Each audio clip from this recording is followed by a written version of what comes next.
Assalamualaikum warahmatullahi wabarakatuh. Perkenalkan, saya Raditya Dwi Pangestu dengan NIM 07011 282328 067. Di video kali ini saya akan melanjutkan pembahasan mengenai bab 2, yaitu sumber-sumber hukum administrasi negara. Yang mana tugas ini sama seperti tugas sebelumnya untuk memenuhi tugas dari hukum administrasi negara yang diampu oleh Bapak Aromandsyah Febri, SIPMSI. Berikut adalah videonya, pembahasan saya. Bab ini dimulai dengan pengertian sumber hukum administrasi negara. Sumber hukum adalah dasar atau asal mula dari keberadaan suatu peraturan hukum.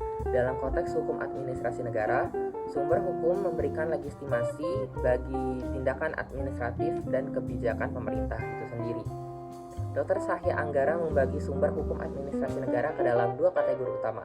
Yang pertama adalah sumber hukum material yang mengacu pada nilai-nilai, norma, ataupun kebutuhan masyarakat yang melandasi pembentukan hukum. Contohnya adalah budaya, etika, serta kebiasaan masyarakat. Lalu yang kedua adalah sumber hukum formal yang mengacu pada dokumen atau peraturan yang memiliki kekuatan hukum, misalnya undang-undang, peraturan pemerintah, ataupun keputusan presiden.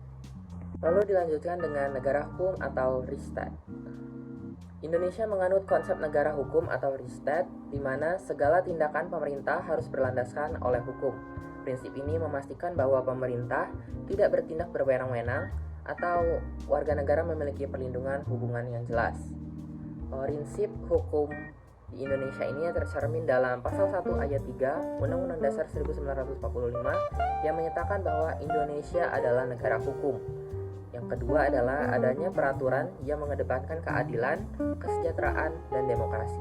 Pancasila sebagai sumber hukum. Sebagai dasar negara, Pancasila juga menjadi sumber hukum tertinggi di Indonesia. Nilai-nilai yang terkandung dalam Pancasila memberikan arah bagi pembentukan peraturan perundang-undangan ataupun kebijakan administrasi negara. Misalnya sila pertama yaitu ketuhanan yang Maha Esa yang menekankan pentingnya moral dan etika dalam hukum beragama. Yang kedua itu adalah sila kelima, keadilan sosial bagi seluruh rakyat Indonesia menjadi pedoman dalam menciptakan kebijakan yang adil dan merata bagi rakyat Indonesia. Selanjutnya ada azas legalitas. Azas legalitas adalah prinsip dasar hukum administrasi negara yang menyatakan bahwa semua tindakan administratif pemerintah harus berdasarkan oleh hukum. Tanpa dasar hukum, tindakan tersebut dianggap tidak sah. Contohnya, pengangkatan pejabat negara harus berdasarkan undang-undang, serta pengenaan pajak harus didasarkan pada peraturan perundang-undangan yang berlaku. Dilanjutkan dengan asas-asas sumber hukum dalam pengertian sosiologis dan sejarah. Dalam konteks sosiologis dan sejarah, sumber hukum administrasi negara juga mencerminkan pemerintahan yang bermasyarakat. Misalnya di masa kolonial, hukum administrasi negara Indonesia dipengaruhi oleh sistem hukum Belanda. Namun, setelah kemerdekaan, sumber hukum kita mengalami transformasi besar, yang mana sekarang mengacu pada nilai-nilai Pancasila serta Undang-Undang Dasar 1945. Terakhir adalah skema sumber hukum administrasi negara.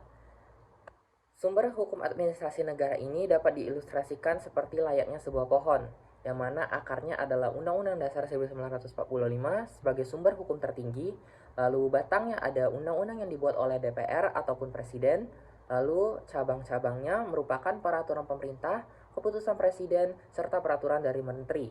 Lalu daun-daunnya adalah instruksi, kebijakan, serta tindakan administratif yang berlandaskan aturan di atasnya.